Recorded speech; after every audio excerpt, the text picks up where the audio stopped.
The Premier League title race rolled on this weekend as Arsenal hosted Everton at the Emirates Stadium, a game that had so much park within. On paper, that was supposed to be straightforward, but it turned out to be anything but. What stood out to you about the way the game started?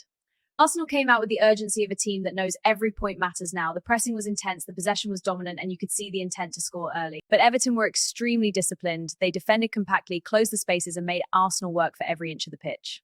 Yet despite Arsenal controlling the tempo early, Everton actually had more of the dangerous moments. Did that surprise you a bit?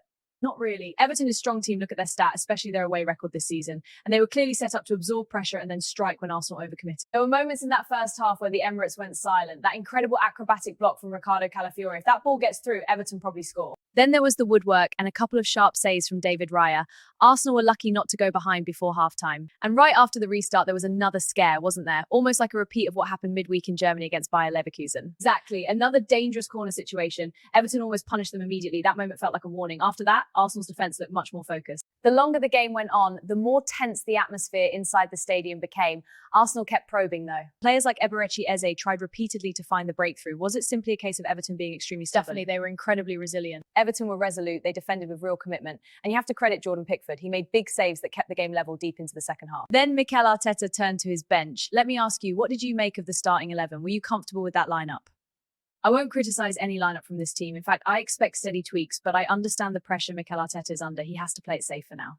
This team is balanced enough to be reshuffled weekly and still get the job done. That level of rotation and flexibility is something I expect more fully from next season. Let's talk the big moment, Arteta's bravery in bringing on 16-year-old Max Dowman. Were you surprised by that substitution? Completely. Arteta is cautious with young players, but this time he showed his other side. He even took off his jacket. That decision changed the entire feel of the game. Dowman played with zero fear.